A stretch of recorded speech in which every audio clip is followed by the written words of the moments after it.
Front foot देख रहे दर्शकों का स्वागत है। मैं चरणजीत कौर। चीन ਦੇ ਵਿੱਚ ਲਗਾਤਾਰ ਕਰੋਨਾ ਕਹਿਰ ਢਾ ਰਿਹਾ। ਦੁਨੀਆ ਦੇ ਕਈ ਹੋਰ ਅਜਿਹੇ ਮੁਲਕ ਨੇ ਜਿੱਥੇ ਕਰੋਨਾ ਦਾ ਅਸਰ ਲਗਾਤਾਰ ਵੱਧਦਾ ਜਾ ਰਿਹਾ, ਪਰ ਕੀ ਇਹਨਾਂ ਹਾਲਾਤਾਂ ਤੋਂ ਤੁਹਾਨੂੰ ਡਰਨ ਦੀ ਲੋੜ ਹੈ? ਤਾਂ ਇਸ ਦਾ ਜਵਾਬ ਨਹੀਂ ਹੈ, ਕਿਉਂਕਿ ਭਾਰਤ ਦੇ ਵਿੱਚ ਹਾਲਾਤ ਕਾਬੂ ਹੇਠ ਨੇ। ਰੋਜ਼ਾਨਾ ਆਉਣ ਵਾਲੇ ਕੇਸ ਅਜੇ ਘੱਟ ਨੇ। औसतन 153 केस भारत दे विच ने तारे ने, पर इसका मतलब ये नहीं है कि कोरोना का खतरा टल गया है। इसलिए लापरवाही ना वरती जाए। प्रधानमंत्री नरेंद्र मोदी दे वल्लों हाई लैवल बैठक की गई तो उस तो बाद हदायतां जारी कीतियां गईयां ने कि मास्क पाओ, भीड़ भाड़ वालियां थावां ते ना जाओ, बजुर्गां नूं बूस्टर डोज भी लगाओ। यानी कि एहतियात जरूरी ने, डरन दी लोड़ नहीं है।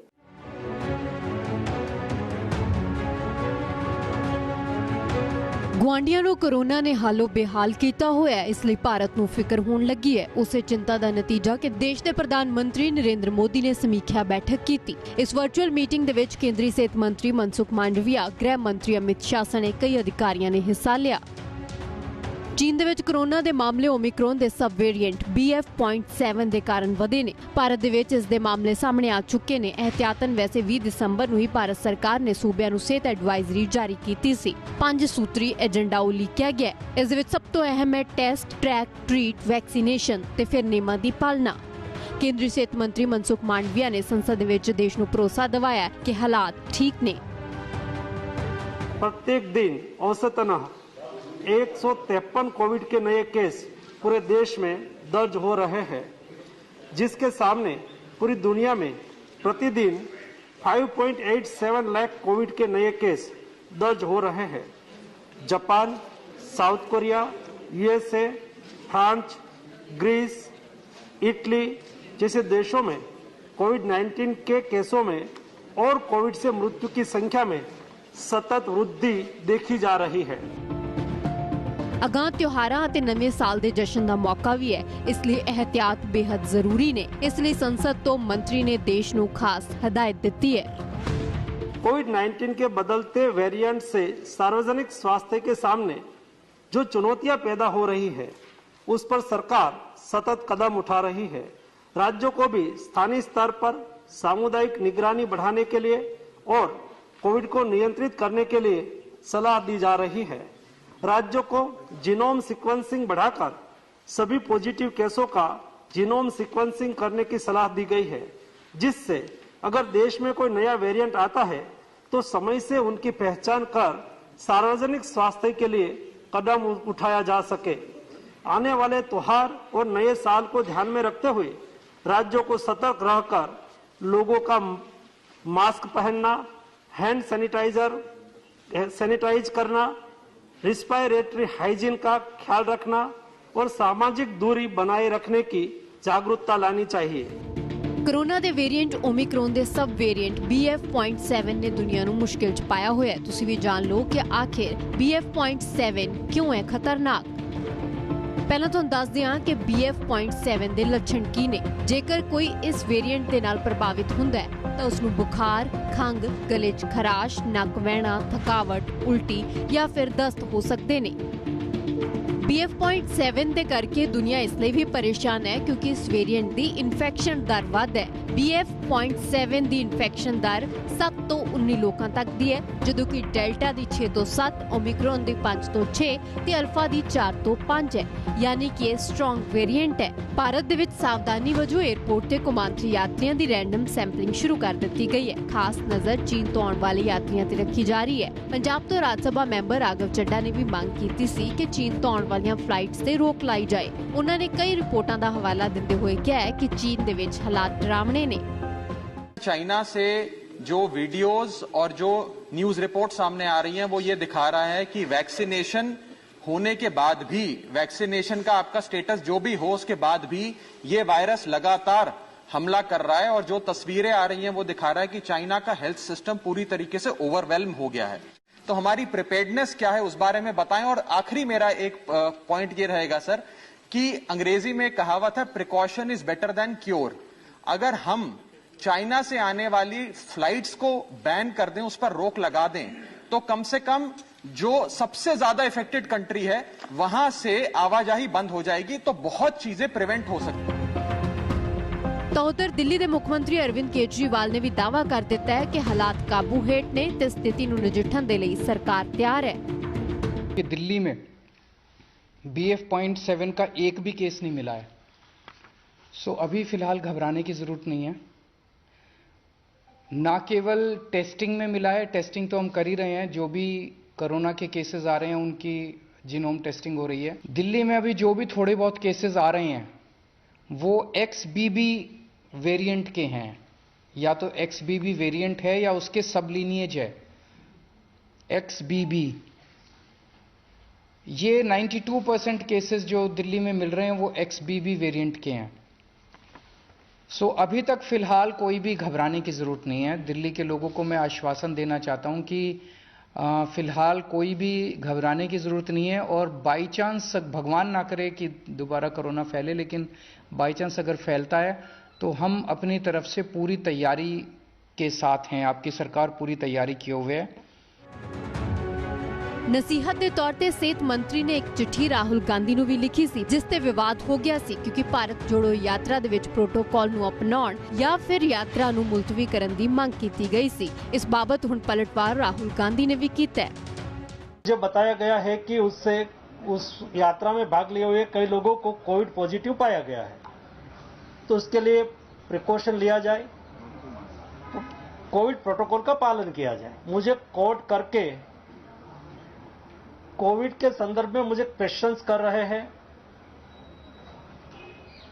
आपने ऐसी चिट्ठी नहीं लिखनी चाहिए, क्यों लिखा? मैं भारत सरकार का हेल्थ मिनिस्टर होने के नाते मेरा दायित्व है कि देश में कोविड ना फैले, देश के सभी नागरिक स्वस्थ रहे। तो ये जो यात्रा है कश्मीर तक जाएगी। अब इन्होंने नया आइडिया निकाला है। मुझे चिट्ठी लिखी कि कोविड आ रहा है, यात्रा बंद करो। कोविड आ रहा है, यात्रा बंद करो। मतलब अब देखिए, अब यात्रा को रोकने के लिए बहाने बन रहे हैं। अब मास्क पहनो, यात्रा बंद करो, कोविड फैल रहा है, सब बहाने हैं। हिंदुस्तान की शक्ति से, हिंदुस्तान की सच्चाई से ये लोग डर गए हैं। ਭਾਰਤ ਅਤੇ ਖਾਸ ਕਰਕੇ ਪੰਜਾਬ ਦੀ ਗੱਲ ਕਰੀਏ ਤਾਂ ਇੱਥੇ ਹਾਲਾਤ ਸੁਖਾਵੇਂ ਹੀ ਨੇ, ਕਿਉਂਕਿ ਪੰਜਾਬ 'ਚ ਲੰਘੇ ਕੁਝ ਦਿਨਾਂ ਤੋਂ ਕੋਈ ਨਵਾਂ ਕੇਸ ਨਹੀਂ ਆਇਆ ਤੇ ਐਕਟਿਵ ਕੇਸਾਂ ਦੀ ਗਿਣਤੀ ਵੀ ਸਿਰਫ 9 ਹੈ, ਜਦੋਂ ਕਿ ਦੁਨੀਆ ਹਾਲੋ ਬੇਹਾਲ ਹੈ। ਜਾਪਾਨ ਦੇ ਵਿੱਚ ਇਸ ਲਹਿਰ 'ਚ ਨਵੇਂ ਕੇਸਾਂ ਦੀ ਗਿਣਤੀ 10,81,647 ਹੈ, ਜਦੋਂ ਕਿ ਮੌਤਾਂ 1,739 ਨੇ। ਸਾਊਥ ਕੋਰੀਆ ਦੇ ਵਿੱਚ 4,65,074 ਨਵੇਂ ਕੇਸ ਆ ਚੁੱਕੇ ਨੇ, ਜਦੋਂ ਕਿ ਮੌਤਾਂ 375 ਨੇ। ਫਰਾਂਸ ਦੇ ਵਿੱਚ 3,42,748 ਕੇਸ ਨੇ, ਜਦੋਂ ਕਿ ਮੌਤਾਂ 752। ਬ੍ਰਾਜ਼ੀਲ ਦੇ ਵਿੱਚ ਨਵੇਂ ਕੇਸ 2,75,554 ਨੇ, ਜਦੋਂ ਕਿ ਮੌਤਾਂ 972। ਅਮਰੀਕਾ ਦੇ ਵਿੱਚ ਵੀ ਹਾਲਾਤ ਬਹੁਤੇ ਸੁਖਾਵੇਂ ਨਹੀਂ ਨੇ, ਕਿਉਂਕਿ ਨਵੇਂ ਕੇਸ 3,40,806 ਨੇ ਅਤੇ ਮੌਤਾਂ ਹੋ ਚੁੱਕੀਆਂ ਨੇ 2,022। ਇਨ੍ਹਾਂ ਅੰਕੜਿਆਂ ਦੀ ਤੁਲਨਾ 'ਚ ਭਾਰਤ ਦੀ ਸਥਿਤੀ ਸੁਖਾਵੀਂ ਹੈ। ਹਾਲਾਤ ਕਾਬੂ ਹੇਠ ਨੇ। ਦੇਸ਼ ਦੇ ਵਿੱਚ 3400 ਦੇ ਕਰੀਬ ਐਕਟਿਵ ਕੇਸ ਨੇ। 22 ਦਸੰਬਰ ਨੂੰ ਸਰਕਾਰ ਵੱਲੋਂ ਦਿੱਤੇ ਗਏ ਅੰਕੜਿਆਂ ਦੇ ਮੁਤਾਬਿਕ ਵੈਕਸੀਨੇਸ਼ਨ ਦਾ ਅੰਕੜਾ 220 ਕਰੋੜ ਨੂੰ ਪਾਰ ਕਰ ਚੁੱਕਿਆ ਹੈ। ਇਹ ਗਿਣਤੀ ਸਾਰੀਆਂ ਉਪਲਬਧ ਵੈਕਸੀਨ ਦੀ ਪਹਿਲੀ, ਦੂਜੀ ਤੇ ਪ੍ਰੀਕਾਸ਼ਨ ਡੋਜ਼ ਨੂੰ ਮਿਲਾ ਕੇ ਦੱਸੀਆਂ ਗਈਆਂ ਨੇ। ਭਾਰਤ ਦੇ ਵਿੱਚ ਕੋਰੋਨਾ ਦਾ ਖਤਰਾ ਇਸ ਲਈ ਵੀ ਘੱਟ ਮੰਨਿਆ ਜਾ ਰਿਹਾ ਹੈ ਕਿਉਂਕਿ ਵੈਕਸੀਨੇਸ਼ਨ ਦੇ 3 ਰਾਊਂਡ ਪੂਰੇ ਹੋ ਚੁੱਕੇ ਨੇ, ਪਰ ਸਾਵਧਾਨੀ ਫਿਰ ਵੀ ਜ਼ਰੂਰੀ ਹੈ। ਸੰਸਦ ਦੇ ਵਿੱਚ ਦੇਸ਼ ਦੇ ਗ੍ਰਹਿ ਮੰਤਰੀ ਅਮਿਤ ਸ਼ਾਹ ਨੇ ਬਾਰਡਰ ਸੂਬਿਆਂ ਦੇ ਲਈ ਜੋ ਫਿਕਰ ਜਤਾਈ ਸੀ, ਉਹ ਇੱਕ ਵਾਰ ਮੁੜ ਤੋਂ ਪੰਜਾਬ ਦੀ ਸਰਹੱਦ ਤੇ ਕਿਵੇਂ ਹੋਈ ਹੈ ਸੱਚ ਸਾਬਿਤ, ਦੱਸਦੇ ਆ ਬ੍ਰੇਕ ਦਿਸ ਪਾਰ।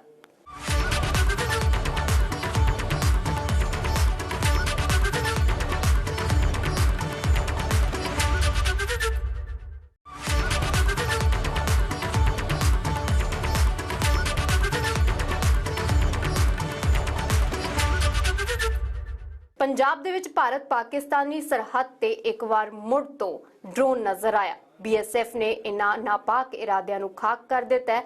ਬੁੱਧਵਾਰ ਨੂੰ ਸੰਸਦ ਦੇ ਵਿੱਚ ਗ੍ਰਹਿ ਮੰਤਰੀ ਨੇ ਵੀ ਫਿਕਰ ਜਤਾਈ ਸੀ ਕਿ ਬਾਰਡਰ ਸਟੇਟਸ ਦੇ ਵਿੱਚ ਲਗਾਤਾਰ ਡਰੋਨਸ ਦੇ ਜ਼ਰੀਏ ਨਸ਼ਾ ਵੀ ਭੇਜਿਆ ਜਾ ਰਿਹਾ ਹੈ, ਹਥਿਆਰ ਵੀ ਭੇਜੇ ਜਾ ਰਹੇ ਨੇ ਤੇ ਇੱਕ ਵਾਰ ਮੁੜ ਤੋਂ ਹੁਣ ਤਰਨਤਾਰਨ ਦੇ ਫਿਰੋਜ਼ਪੁਰ ਸੈਕਟਰ ਦੇ ਵਿੱਚ ਡਰੋਨ ਨਜ਼ਰ ਆਇਆ। ਹਾਲਾਂਕਿ ਬਰਾਮਦਗੀ ਕੋਈ ਨਹੀਂ ਹੋਈ ਹੈ। एक ड्रोन जिहड़ा कि क्वाडकॉप्टर है 5 किलो वेट चुकण की क्षमता रखता है, वो इत्थों खेत दे विचों बरामद होया। 6 तो वध जिहड़े ड्रोन इस एरिया दे विच गिरे ने ते ये जिहड़ी हैगी है BSF दी ते अलर्टनेस है। ड्रोन से आता है, तस्करी से आता है, सुरंगें बनाकर भेज देते हैं, बंदरगाहों के माध्यम से आता है। साडी गुजारिश रहूगी सेंटर नूं कि पंजाब वाले बॉर्डर ते विशेष ध्यान दिता जाए। ਕੇਂਦਰੀ ਗ੍ਰਹਿ ਮੰਤਰੀ ਅਮਿਤ ਸ਼ਾਹ ਨੇ ਬਾਰਡਰ ਸੂਬਿਆਂ 'ਚ ਡਰੋਨ ਜ਼ਰੀਏ ਆਉਂਦੇ ਨਸ਼ੇ ਦੀ ਜੋ ਫਿਕਰ ਬੁੱਧਵਾਰ ਦਿਨ ਵੇਲੇ ਜਤਾਈ ਸੀ, ਉਹ ਚਿੰਤਾ ਬੁੱਧਵਾਰ ਰਾਤ ਨੂੰ ਸਰਹੱਦ ਤੇ ਫਿਰ ਸੱਚ ਸਾਬਿਤ ਹੋਈ। ਤਰਨਤਾਰਨ ਦੇ ਫਿਰੋਜ਼ਪੁਰ ਸੈਕਟਰ 'ਚੋਂ ਇਹ ਡਰੋਨ ਮਿਲਿਆ। ਪਿੰਡ ਕਲਸ 'ਚ BOP ਹਰਭਜਨ ਦੇ ਨੇੜੇ ਡਰੋਨ ਨਜ਼ਰ ਆਇਆ ਸੀ, ਜਿਸ ਤੇ BSF ਦੀ 101 ਬਟਾਲੀਅਨ ਨੇ ਮੁਸਤੈਦੀ ਦਿਖਾਉਂਦੇ ਹੋਏ ਫਾਇਰਿੰਗ ਕੀਤੀ। ਡਰੋਨ ਸੁੱਟ ਲਿਆ ਗਿਆ। ਨਸ਼ਾ ਜਾਂ ਹਥਿਆਰ ਤਾਂ ਅਜੇ ਤੱਕ ਨਹੀਂ ਮਿਲੇ, ਪਰ ਇਹ ਜੋ ਡਰੋਨ ਮਿਲਿਆ ਹੈ, ਇਹ 5 ਕਿਲੋ ਤੱਕ ਦਾ ਵਜ਼ਨ ਚੁੱਕਣ ਦੀ ਸਮਰੱਥਾ ਰੱਖਦਾ ਹੈ। सर्च ऑपरेशन चलाया गया।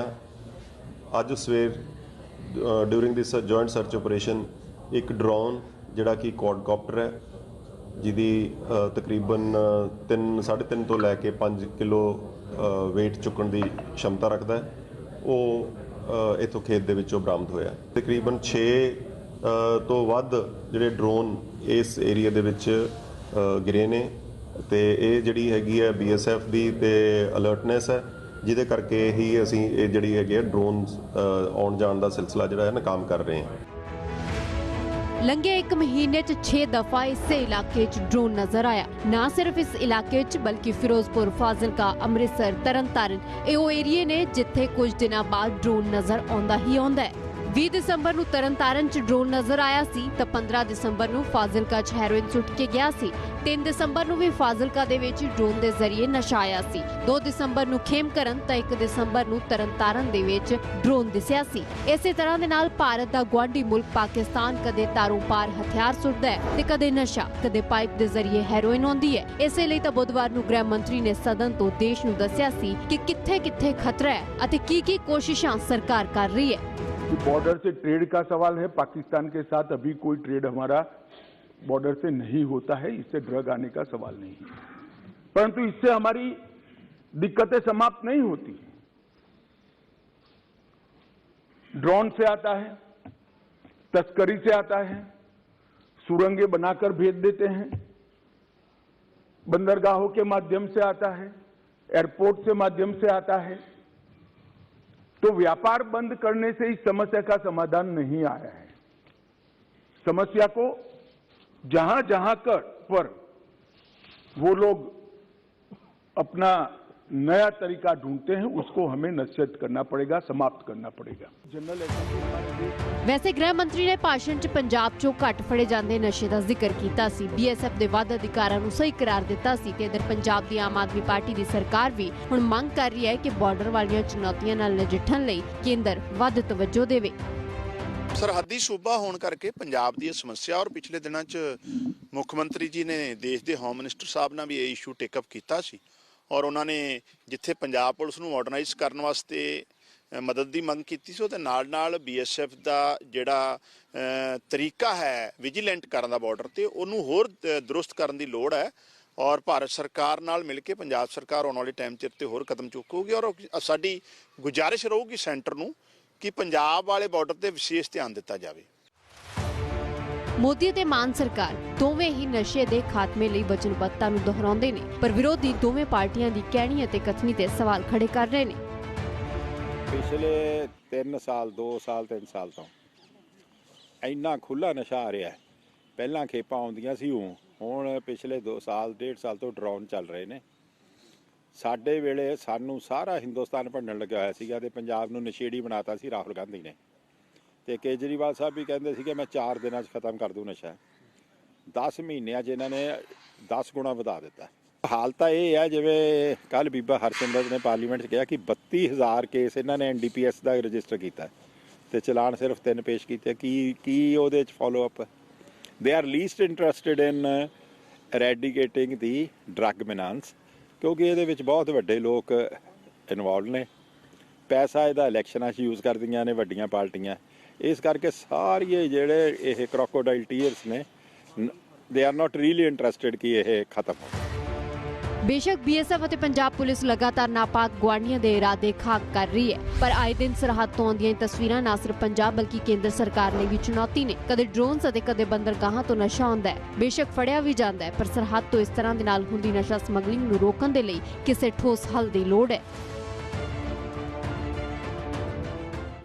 ਲਾਅ ਐਂਡ ਆਰਡਰ ਦੇ ਮਸਲੇ ਤੇ ਇੱਕ ਵਾਰ ਮੁੜ ਤੋਂ ਘਿਰ ਗਈ ਹੈ ਮਾਨ ਸਰਕਾਰ, ਕਿਉਂਕਿ ਮੋਗਾ ਦੇ ਵਿੱਚ ਸਰੇ ਬਾਜ਼ਾਰ ਹੋਇਆ ਹੈ ਕਤਲ ਤੇ ਪੁੱਛੇ ਜਾ ਰਹੇ ਨੇ ਸਵਾਲ। ਪੂਰੀ ਖਬਰ ਬ੍ਰੇਕ ਦੇ ਉਸ ਪਾਰ।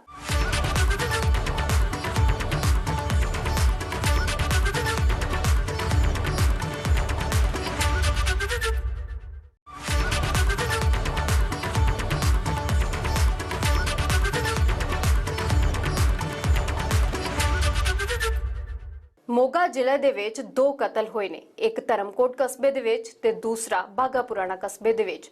ਮਾੜੀ ਮੁਸਤਫਾ ਪਿੰਡ ਦੇ ਵਿੱਚ ਇੱਕ ਗੁਆਂਢੀ ਤੇ ਆਪਣੇ ਗੁਆਂਢੀ ਨੂੰ ਕਤਲ ਕਰਨ ਦੇ ਇਲਜ਼ਾਮ ਲੱਗੇ, ਲਾਸ਼ ਬੋਰੀ ਦੇ ਵਿੱਚ ਪਾ ਕੇ ਸੁੱਟੀ ਗਈ। ਤਾਂ ਉਧਰ ਧਰਮਕੋਟ ਦੇ ਵਿੱਚ ਸਰੇ ਬਾਜ਼ਾਰ ਕਤਲ ਕੀਤਾ ਗਿਆ, ਗੋਲੀਆਂ ਚਲਾਈਆਂ ਗਈਆਂ, 14 ਮੁਲਜ਼ਮ ਆਏ ਸਨ ਤੇ ਉਹਨਾਂ ਦੇ ਕੋਲ 3 ਹਥਿਆਰ ਵੀ ਸਨ। ਇਸ ਲਈ ਹੁਣ ਸਵਾਲ ਵਿਰੋਧੀ ਪੁੱਛ ਰਹੇ ਨੇ ਸਰਕਾਰ ਨੂੰ ਕਿ ਆਖਿਰ ਕਦੋਂ ਲੱਗੇਗੀ ਗਨ ਕਲਚਰ ਤੇ ਲਗਾਮ।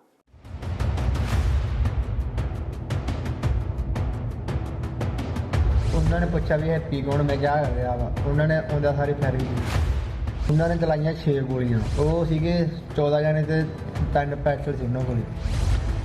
ਸਰੇ ਬਾਜ਼ਾਰ ਫਿਰ ਹੋਈ ਹੈ ਖੂਨੀ ਵਾਰਦਾਤ, 14 ਮੁਲਜ਼ਮ, 3 ਹਥਿਆਰ ਤੇ ਕਤਲ ਸਰੇਆਮ। ਵਾਰਦਾਤ ਮੋਗਾ ਦੇ ਕਸਬਾ ਧਰਮਕੋਟ ਦੀ ਹੈ, ਜਿੱਥੇ ਬੁੱਧਵਾਰ ਰਾਤ ਨੂੰ ਗੋਲੀ ਲੱਗਣ ਕਾਰਨ ਇੱਕ ਨੌਜਵਾਨ ਦੀ ਮੌਤ ਹੋਈ ਹੈ, ਇੱਕ ਜ਼ਖਮੀ ਹੈ। ਪੈਸਿਆਂ ਦੇ ਲੈਣ ਦੇਣ ਦੀ ਵਜ੍ਹਾ ਕਾਰਨ 2 ਧਿਰਾਂ 'ਚ ਝਗੜਾ ਹੋਇਆ। ਪਹਿਲਾਂ ਤਾਂ ਤਕਰਾਰ ਹੋਈ ਤੇ ਫਿਰ ਗੋਲੀ ਚੱਲੀ। ਹਰਪ੍ਰੀਤ ਸਿੰਘ ਦੁਕਾਨ ਬੰਦ ਕਰਕੇ ਆਪਣੇ ਦੋਸਤ ਨਾਲ ਮੋਟਰਸਾਈਕਲ ਤੇ ਸਵਾਰ ਹੋ ਘਰ ਲਈ ਨਿਕਲਿਆ ਸੀ, ਪਰ ਰਾਹ 'ਚ ਖੜੇ ਬੇਖੌਫ ਬਦਮਾਸ਼ਾਂ ਨੇ ਉਸ ਨੂੰ ਘਰ ਪਹੁੰਚਣ ਨਾ ਦਿੱਤਾ। ਅਸੀਂ ਤਾਂ ਘਰੇ ਚੱਲੇ ਸੀ ਆਪਦੇ। ਅਸੀਂ ਤਾਂ ਮੋਟਰਸਾਈਕਲ ਚੱਕਿਆ ਤੇ ਅਸੀਂ ਘਰੇ ਚੱਲੇ ਸੀਗੇ ਆਪਦਾ, ਤੇ ਉਧਰੋਂ ਮੁੰਡੇ ਆਏ, ਉਹਦੇ 14-15 ਜਣੇ। ਇੱਕ ਗੱਡੀ ਸੀਗੀ ਸਵਿਫਟ ਡੀਆਰ ਤੇ 3 ਮੋਟਰਸਾਈਕਲ ਸੀਗੇ। ਤੇ ਉਹਨਾਂ ਨੇ ਪੁੱਛਿਆ ਵੀ ਹੈਪੀ ਕੌਣ, ਮੈਂ ਕਿਹਾ ਕਰ ਰਿਹਾ ਵਾ। ਉਹਨਾਂ ਨੇ ਆਉਂਦਾ ਸਾਰੀ ਫਾਇਰਿੰਗ ਕੀਤੀ। ਉਹਨਾਂ ਨੇ ਚਲਾਈਆਂ 6 ਗੋਲੀਆਂ। ਕਿੰਨੇ ਜਣੇ ਸੀਗੇ? ਉਹ ਸੀਗੇ 14 ਜਣੇ ਤੇ 3 ਪੈਸਟਲ ਸੀ ਉਹਨਾਂ ਕੋਲ। ਵਜ੍ਹਾ ਭਾਵੇਂ ਆਪਸੀ ਰੰਜਿਸ਼ ਹੀ ਸਹੀ, ਪਰ ਸਵਾਲ ਪੁਲਿਸ ਤੇ ਜ਼ਰੂਰ ਹੈ ਕਿ ਆਖਿਰ ਕਿੱਥੇ ਨੇ ਬਦਮਾਸ਼ ਜੋ ਖੁੱਲ੍ਹੇਆਮ ਕਤਲ ਕਰਕੇ ਹੋਏ ਨੇ ਫਰਾਰ। ਲੜਕਾ ਸੀਗਾ ਤੇ ਇੱਕ ਅਰਸ਼, ਇਹਨਾਂ ਦਾ ਕਬੂਤਰਾਂ ਦਾ ਕੰਮ ਕਰਦਾ ਸੀ। ਇਹਨਾਂ ਦਾ ਆਪਸ ਵਿੱਚ ਕੋਈ ਪੈਸਿਆਂ ਦਾ ਲੈਣ ਦੇਣ ਦਾ ਸੀਗਾ ਮਾਮਲਾ। ਇਹ ਉੱਥੇ ਇਹਨਾਂ ਦੀ ਆਪਸ ਵਿੱਚ ਜੱਫੋ ਜੱਫੀ ਹੋ ਗਿਆ। ਉੱਥੇ ਜਿਹੜੀ ਇੱਕ ਗੋਲੀ ਉਹਦੇ ਇੱਕ ਹਰਪ੍ਰੀਤ ਦੇ ਵੱਜੀ ਆ, ਉਹਦੇ ਨਾਲ ਉਹਦੀ ਮੌਤ ਹੋ ਗਈ ਆ। ਦੂਜਾ ਬੰਦਾ ਇੰਜਰਡ ਆ, ਉਹਦੇ ਲਈ ਉਹ ਦਾਖਲ ਆ। ਜਿਹੜੀ ਜੋ ਵੀ ਇਹਨਾਂ ਨੂੰ ਜਲਦੀ ਮੁਕੱਦਮਾ ਦਰਜ ਕਰ ਲਿਆ ਗਿਆ ਤੇ ਜਲਦੀ ਇਹਨਾਂ ਨੂੰ ਗ੍ਰਿਫਤਾਰ ਕੀਤਾ। ਮੋਗਾ ਨੂੰ ਇੱਕ ਹੋਰ ਵਾਰਦਾਤ ਨੇ ਦਹਿਲਾਇਆ। ਮੋਗਾ ਦੇ ਬਾਗਾ ਪੁਰਾਣਾ ਕਸਬੇ ਦਾ ਪਿੰਡ ਹੈ ਮਾੜੀ ਮੁਸਤਫਾ, ਜਿੱਥੇ 32 ਸਾਲ ਦੇ ਨੌਜਵਾਨ ਦਾ ਕਤਲ ਕੀਤਾ ਗਿਆ। ਜਤਿੰਦਰ ਸਿੰਘ ਦੀ ਲਾਸ਼ ਨੂੰ ਪੁਲਿਸ ਲੱਭ ਰਹੀ ਹੈ। ਪਰਿਵਾਰ ਨੇ ਇਲਜ਼ਾਮ ਗੁਆਂਢੀ ਭੁਪਿੰਦਰ ਸਿੰਘ ਤੇ ਲਾਇਆ ਕਿ ਕਤਲ ਕਰ ਲਾਸ਼ ਬੋਰੀ 'ਚ ਪਾ ਕੇ ਕਿਤੇ ਸੁੱਟੀ ਗਈ ਹੈ। ਕਤਲ ਦੀ ਵਜ੍ਹਾ ਦਾ ਖੁਲਾਸਾ ਤਾਂ ਨਹੀਂ ਹੋਇਆ, ਪਰ ਪੁਲਿਸ ਨੇ 2 ਲੋਕਾਂ ਨੂੰ ਗ੍ਰਿਫਤਾਰ ਕਰ ਲਿਆ। ਥੋੜੀ ਜਿਹੀ ਵਾਟ ਅੱਗੇ ਗਿਆ ਇਹਦੇ ਬਾਰ ਤੋਂ, ਫਿਰ ਇਹਨੇ ਆਵਾਜ਼ ਮਾਰੀ ਆ ਤੇ ਉਹਦੇ ਵਿੱਚ ਪਤਾ ਲੱਗਦਾ ਵੀ ਕਿਸੇ ਨੇ ਬੁਲਾਇਆ ਤੇ ਫਿਰ ਇਹ ਉਹਨਾਂ ਦੇ ਘਰੇ ਵੜ ਗਿਆ, ਪਰ ਉਹਨਾਂ ਦੇ ਘਰੋਂ ਨਿਕਲਿਆ ਨਹੀਂ। ਕੁਛ ਮਗਰ ਢਕਿਆ ਵਾ ਹੈਗਾ। ਇਹ ਕਹਿੰਦਾ ਮੈਂ ਇਕੱਲਾ ਗਿਆ, ਪਰ ਮਗਰਲੇ ਪਾਸੇ ਢਕਿਆ ਵਾ ਵੀ ਹੈਗਾ, ਮਗਰ ਬੰਦਾ ਬੈਠਾ ਵੀ ਹੈਗਾ। ਵੀਡੀਓ ਦੇ ਵਿੱਚ ਫੋਟੋਆਂ ਖਿੱਚੀਆਂ ਸੀ। ਕਾਰਨ ਕੀ ਸਮਝਦੇ, ਕਿਉਂ ਮਾਰਿਆ ਗਿਆ? ਕਾਰਨ ਸਾਨੂੰ ਕੋਈ ਪਤਾ ਨਹੀਂ ਜੀ। ਮੰਗ ਕੀ ਕਰਦੇ? ਮੰਗ ਅਸੀਂ ਇਹ ਕਰਦੇ ਆ ਜੀ, ਸਾਡਾ ਭਰਾ ਮਾਰਤਾ, ਇਹਨੂੰ ਫਾਂਸੀ ਦੀ ਸਜ਼ਾ ਹੋਣੀ ਚਾਹੀਦੀ ਹੈ। ਇਹ ਮੁੱਢੋਂ ਮੁੱਢੀ ਦਾ ਅੱਤਵਾਦੀ ਆ। ਇਹਨੇ ਪਤਾ ਨਹੀਂ ਕਿੰਨੇ ਕੁ ਲੋਕ ਮਾਰਤੇ ਆ ਪਹਿਲਾਂ। ਠੀਕ ਆ ਨਾ ਜੀ, ਇਹਨੇ ਆਪਦੇ ਘਰੇ ਨਹੀਂ ਕਿਸੇ ਨੂੰ ਬਖਸ਼ਿਆ। ਦੇਖੋ ਜੀ ਬਗਾਨਾ ਕਿਹਨੂੰ ਛੱਡਦੇ। ਇਹਨਾਂ ਦੋਵਾਂ ਮਾਮਲਿਆਂ ਨੇ ਮੋਗਾ ਨੂੰ ਦਹਿਲਾਇਆ। सवाल ये उठ रहे ने कि आखिर क्यों इन्ने बेखौफ ने बदमाश, क्यों कतल वर्गे भयानक अपराधां नूं अंजाम देण तो बाद लोग कानून दा खौफ नहीं खांदे, ਉਹ ਵੀ उस वेले जदों पंजाब सरकार ते पुलिस दावा करदी है कि हालात ठीक हो जाणगे, ना गैंगस्टर किसी नूं तंग करनगे ते ना ही लोग असुरक्षित महसूस करनगे। पर बावजूद इस दे आए दिन खुलेआम हुंदी ठाठा ने पंजाब दे लोकां नूं फिकर च पाया होया ते विरोधियां ने सरकार नूं सवालां दी घुम्मण घेरी च फसाया होया। पिछले 8 महीनों दे लॉ एंड आर्डर दे इन्ने बदतर हालात ने कि हर इंडस्ट्रीलिस्ट, हर प्रॉपर्टी डिवेलपर, हर डॉक्टर, हर क्लिनिक, हर वर्ग, हर दुकानदार तक फरौतियां दे, एक्सटॉर्शन दे, मर्डर दे फोन कॉल्स आ गए और लॉ एंड ऑर्डर दे मुद्दे ते भगवंत मान जी सुते हुए हैं। ये कला ते कला कदे गुजरात च ब्रेक डांस करते दिसते हैं, कदे हिमाचल च दिसते हैं और ये जाके दूजे सूबे च इन्हां दा ध्यान सरकार दा सूबे दी होवे चाहे दूजी, इन्हां दा राजनीति वाले पासे है। कोई किते तुरिया फिरदा, कोई किते तुरिया फिरदा, इलैक्शनां च बाहर तुरे फिरदे ने। जिस वक्त साडी सिचुएशन इत्थे बिगड़न लगी सी, कई तरह की सिचुएशन आए, काले कच्छियां वालियां दा आया, होर आया, चोरियां डकैतियां पिंडां दे विच बाकायदा साडे वो बनाईयां जांदियां सीगीआं जिहनूं कहंदे ठीकरी पहरा। अज साडा नौजवान, अज साडा पिंड वाला, साडी जनता साथ देण लई तैयार है, पर सरकार माड़ी मोटी तां जागे, माड़ी मोटी तां एफर्ट्स करे। कित्थे एफर्ट कीती इन्हां ने सारा रोकण वास्ते? कोई ऑल पार्टी मीटिंग करन, कोई अपने प्रिकॉशनस लैण, कोई सारी जिम्मेवारी लोगों ते पाउण, ये सारी रुक सकती है, अज रुक सकती है।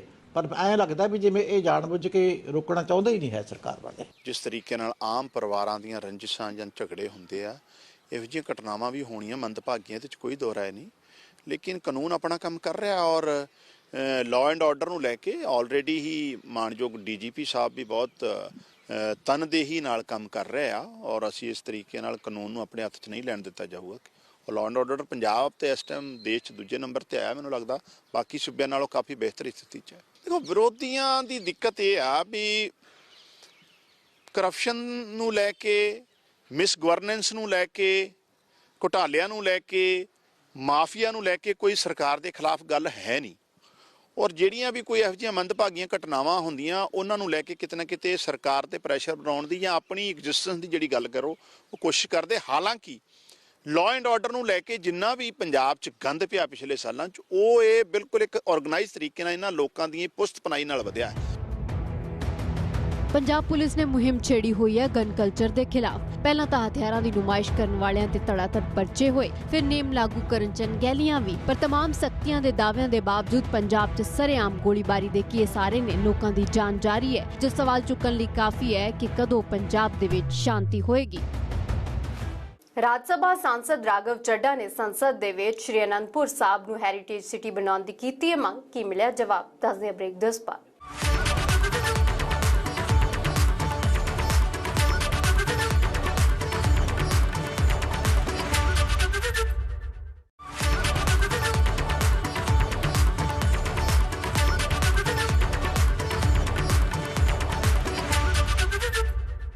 राज सभा सांसद राघव चड्ढा ने संसद दे विच मंग कीती कि खालसे दी जन्म भूमि श्री आनंदपुर साहब नूं हैरीटेज सिटी बनाया जाए। हालांकि बीजेपी दे वल्लों इस ते हां पक्की जवाब भी आया, पर पंजाब दे जो विरोधी धिरां ने उन्हां ने आम आदमी पार्टी तो कुछ सवाल भी पूछे ने।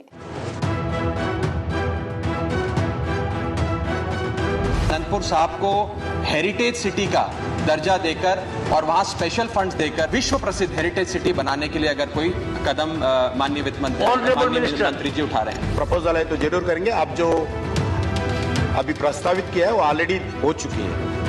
क्योंकि नीयत साफ है, हैरीटेज सिटी बनाने का मनशा हैगी, ये सब तो पहला विधान सभा च पास कर, पर ड्रामे ना करो, जो नाटक करते हो आम आदमी पार्टी वाले, ये बहुत गलत है। जे वाकई वो इस गल्लां विच इंटरस्टेड ने तो सब तो पहला उन्होंने जिहड़ी ऑलरेडी बनी हुई है उहनूं उस लैवल ते लियाउण जिहदे ते कंस्ट्रक्शन तो बाद सी। पंजाब तो राज सभा सांसद राघव चड्ढा ने खालसे दी जन्म भूमि श्री आनंदपुर साहब नूं हैरीटेज सिटी बनाउण दी मंग कीती है, तो केंद्र सरकार ने तो हामी भर दित्ती है, पर पंजाब च सियासी विरोधियों ने आम आदमी पार्टी नूं घेरा पा लिया। पहला सुनो कि आखिर राघव चड्ढा ने की मंग कीती सी ते जवाब की मिले। आनंदपुर साहब में स्थित तख्त श्री केशगढ़ साहब वो पवित्र स्थान है जहां गुरु गोबिंद सिंह जी ने 13 अप्रैल 1699 को खालसा पंथ की स्थापना करी थी। यहाँ होला मोहल्ला भी बहुत बड़ा होता है, यहाँ लोग लाखों लोग मत्था टेकने आते हैं, परमात्मा से आशीर्वाद लेने गुरु साहब के यहाँ मत्था टेकते हैं। मेरा मंत्री जी से सवाल यह है कि क्या श्री अनंतपुर साहब को हेरिटेज सिटी का दर्जा देकर और वहां स्पेशल फंड्स देकर विकास कार्य कर उसे एक बहुत ही विश्व प्रसिद्ध हेरिटेज सिटी बनाने के लिए अगर कोई कदम माननीय वित्त मंत्री जी उठा रहे हैं? हम ध्यान देने वाले हैं, क्योंकि समय समय पर स्टेट गवर्नमेंट्स का प्रपोजल आना चाहिए। जो स्टेट गवर्नमेंट का प्रपोजल है तो जरूर करेंगे। अब जो अभी प्रस्तावित किया है वो ऑलरेडी हो चुकी है। ਕੇਂਦਰ ਦੀ ਬੀਜੇਪੀ ਸਰਕਾਰ ਤੋਂ ਇਸ ਮੰਗ ਨੂੰ ਹਾਂ ਪੱਖੀ ਜਵਾਬ ਆਇਆ, ਪਰ ਅੱਗੋਂ ਵਿਰੋਧੀਆਂ ਦੇ ਸਵਾਲ ਤੇ ਮਿਹਣੇ ਵੀ ਤਿਆਰ ਨੇ ਕਿ ਪਹਿਲਾਂ ਜੋ ਬਣਿਆ ਹੋਇਆ ਉਸ ਨੂੰ ਸਾਂਭੋ। ਰੋਕਿਆ ਕਿਨੇ ਆ ਜੇ ਉਹਨਾਂ ਦੀ ਨੀਅਤ ਸਾਫ਼ ਆ, ਹੈਰੀਟੇਜ ਸਿਟੀ ਬਣਾਉਣ ਦਾ ਮਨਸ਼ਾ ਹੈਗੀ, ਇਹਦਾ ਸਭ ਤੋਂ ਪਹਿਲਾਂ ਉਹ ਵਿਧਾਨ ਸਭਾ 'ਚ ਪਾਸ ਕਰਨ, ਕਿਉਂਕਿ ਹਰ ਚੀਜ਼ ਉਹ ਵਿਧਾਨ ਸਭਾ 'ਚ ਪਾਸ ਕਰਦੇ ਆ ਔਰ ਜਿਨ੍ਹਾਂ ਚੀਜ਼ਾਂ ਦੀ ਜ਼ਰੂਰਤ ਨਹੀਂ ਹੁੰਦੀ ਉਹਨਾਂ ਨੂੰ ਲਿਆਉਂਦੇ ਆ। ਇਹਦੀ ਤਾਂ ਜ਼ਰੂਰਤ ਹੈਗੀ ਆ, ਜੇ ਤੁਹਾਡਾ ਸਤਿਕਾਰ ਆ ਗੁਰੂ ਦੇ ਲਈ, ਜੇ ਉਸ ਸ਼ਹਿਰ ਦੇ ਲਈ ਤੁਹਾਡਾ ਸਤਿਕਾਰ ਆ ਤੇ ਜਿੱਥੇ ਖਾਲਸਾ ਜਿਹੜਾ ਹੈਗਾ ਉਸ ਦਾ ਨਿਰਮਾਣ ਹੋਇਆ ਜਿਸ ਸ਼ਹਿਰ ਦੇ ਅੰਦਰ, ਤੇ ਉਸ ਸ਼੍ਰੀ ਅਨੰਦਪੁਰ ਸਾਹਿਬ ਨੂੰ ਬਣਾਉਣ ਲਈ ਤੁਸੀਂ ਵਿਧਾਨ ਸਭਾ 'ਚ ਪਾਸ ਕਰੋ, ਮਿਨਿਸਟਰੀ ਨੂੰ ਭੇਜੋ, ਪ੍ਰਾਈਮ ਮਿਨਿਸਟਰ ਨੂੰ ਭੇਜੋ ਤੇ ਫਿਰ ਇਸ ਦੀ ਮੰਗ ਕਰੋ। ਤੁਸੀਂ ਪਹਿਲਾਂ ਮੰਗ ਕਰਦੇ ਹੋ, ਤੁਹਾਡੇ ਕੋਲ ਤਾਂ ਸਰਕਾਰ ਹੈ ਇਸ ਵੇਲੇ, ਤੁਸੀਂ ਤਾਂ ਕਰਨਾ ਕਰਵਾਓ ਨਾ, ਤੇ ਅਸੀਂ ਸਵਾਗਤ ਕਰਾਂਗੇ ਉਸ ਦਾ। ਪਰ ਆ ਡਰਾਮੇ ਨਾ ਕਰੋ ਜਿਹੜਾ ਨਾਟਕ ਕਰਦੇ ਹੋ ਆਮ ਆਦਮੀ ਪਾਰਟੀ ਵਾਲੇ, ਇਹ ਬਹੁਤ ਗਲਤ ਨੇ। ਜਿਸ ਦਿਨ ਦੀ ਆਮ ਆਦਮੀ ਪਾਰਟੀ ਦੀ ਸਰਕਾਰ ਆਈ ਹੈ ਪੰਜਾਬ ਵਿੱਚ, ਜਿਹੜੇ ਹੈਰੀਟੇਜ ਸਟਰੀਟ ਬਣੀ ਸੀ ਹਰਮੰਦਰ ਸਾਹਿਬ ਦੇ ਸਾਹਮਣੇ, ਉਸ ਦਿਨ ਦੀ ਨੈਗਲੈਕਟਡ ਹੈ, ਨਾ ਉਹਦੀ ਕਲੈਨਲੀਨੈਸ ਹੈ, ਨਾ ਉਹਦੀ ਮੇਨਟੇਨੈਂਸ ਹੈ, ਨਾ ਉੱਥੇ ਸਫਾਈ ਹੈ। ਜਿਹੜੇ ਸਾਡੇ ਵੇਲੇ ਨਾ ਉੱਥੇ ਇਨਕਰੋਚਮੈਂਟ ਸੀ ਟੈਂਪਰੇਰੀ, ਨਾ ਉੱਥੇ ਕੁੱਤੇ ਆਉਂਦੇ ਸੀਗੇ, and neat and clean system ਸੀ ਸਾਰਾ, ਉਹ ਸਾਰਾ ਖਤਮ ਹੋ ਗਿਆ। ਸੋ ਮੈਂ ਚੱਡਾ ਸਾਹਿਬ ਨੂੰ ਬੇਨਤੀ ਕਰੂੰਗਾ ਕਿ ਪਹਿਲਾਂ ਤੁਸੀਂ ਆਪਣੇ ਟੂਰਿਜ਼ਮ ਮੰਤਰੀ ਨੂੰ ਕਹਿ ਕੇ ਉੱਥੋਂ ਦੀ ਜਿਹੜੀ ਹੈਗੀ ਹੈ ਕਰਾਓ। ਅਨੰਦਪੁਰ ਸਾਹਿਬ ਪਹੁੰਚੇ ਕੈਬਨਿਟ ਮੰਤਰੀ ਬ੍ਰਹਮ ਸ਼ੰਕਰ ਜਿੰਪਾ ਨੇ ਵੀ ਜ਼ਿਕਰ ਕੀਤਾ ਸੀ ਕਿ ਸਾਹਿਬਜ਼ਾਦਿਆਂ ਦੀ ਸ਼ਹਾਦਤ ਨੂੰ ਵਿਦਿਆਰਥੀਆਂ ਦੇ ਪਾਠਕ੍ਰਮ 'ਚ ਸ਼ਾਮਿਲ ਕੀਤਾ ਜਾਏਗਾ। ਪੰਜਾਬ ਸਰਕਾਰ ਇਸ ਚੀਜ਼ ਨੂੰ ਪੱਕੇ ਤੌਰ ਦੇ ਉੱਤੇ, ਯਕੀਨੀ ਤੌਰ ਤੇ ਛੋਟੇ ਸਾਹਿਬਜ਼ਾਦਿਆਂ ਦੀ, ਵੱਡੇ ਸਾਹਿਬਜ਼ਾਦਿਆਂ ਦੀ ਜਿਹੜੀ ਕੁਰਬਾਨੀ ਆ ਪਰਿਵਾਰ ਦੀ, ਉਹਨੂੰ ਅਚੇਚੇ ਤੌਰ ਦੇ ਉੱਤੇ ਪਾਠਕ੍ਰਮ 'ਚ ਸ਼ਾਮਿਲ ਕਰੂਗੀ। ਇਹ ਆਪਾਂ ਹਰ ਹਾਲ ਦੇ ਵਿੱਚ ਸ਼ਾਮਿਲ, ਸਾਡਾ ਸਾਰਿਆਂ ਦਾ ਪੁਰਾਣਾ ਹੈ। ਪੰਜਾਬ 'ਚ ਸੰਗਤ ਸ਼ਹੀਦੀ ਪੰਦਰਵਾੜਾ ਮਨਾ ਰਹੀ ਹੈ। ਸੋਗ ਅਤੇ ਵਿਰਾਗ ਦੇ ਇਹਨਾਂ ਦਿਨਾਂ 'ਚ ਸੰਸਦ 'ਚ ਉੱਠੀ ਮੰਗ ਅਹਿਮ ਹੈ। ਹਰ ਸਾਲ ਪੋਹ ਮਹੀਨੇ ਦੀ ਸੰਗਰਾਂਦ ਮੌਕੇ ਸ਼ਹੀਦੀ ਪੰਦਰਵਾੜੇ ਦੀ ਸ਼ੁਰੂਆਤ ਹੁੰਦੀ ਹੈ। ਇੱਥੇ ਗੁਰਦੁਆਰਾ ਪਰਿਵਾਰ ਵਿਛੋੜਾ ਸਾਹਿਬ ਦਾ ਵੱਡਾ ਇਤਿਹਾਸ ਹੈ। ਅਨੰਦਪੁਰ ਸਾਹਿਬ ਖਾਲਸੇ ਦੀ ਜਨਮ ਭੂਮੀ ਹੈ। ਇਸ ਲਈ ਦੁਨੀਆ 'ਚ ਵਸਦਾ ਹਰ ਸਿੱਖ ਇੱਥੇ ਅਕੀਦਾ ਭੇਂਟ ਕਰਨਾ ਚਾਹੁੰਦਾ ਹੈ। ਇਸ ਲਈ ਸ਼ਹਿਰ ਦੀ ਅਹਿਮੀਅਤ ਕਰਕੇ ਇਸ ਨੂੰ ਵੱਡੇ ਪੱਧਰ ਤੇ ਸੰਜੋਣ ਦੀ ਮੰਗ ਵਾਰ-ਵਾਰ ਉੱਠਦੀ ਹੈ। ਫਰੰਟਫੁੱਟ ਦੇ ਵਿੱਚ ਅੱਜ ਦੇ ਲਈ ਇੰਨਾ ਹੀ। ਮੈਨੂੰ ਦਿਓ ਇਜਾਜ਼ਤ। ਪ੍ਰਦੇਸ਼, ਦੁਨੀਆ ਤੇ ਪੰਜਾਬ ਦੀ ਹਰ ਵੱਡੀ ਖਬਰ ਦੇਖਣ ਦੇ ਲਈ ਦੇਖਦੇ ਰਹੋ ABP ਸਾਂਝਾ।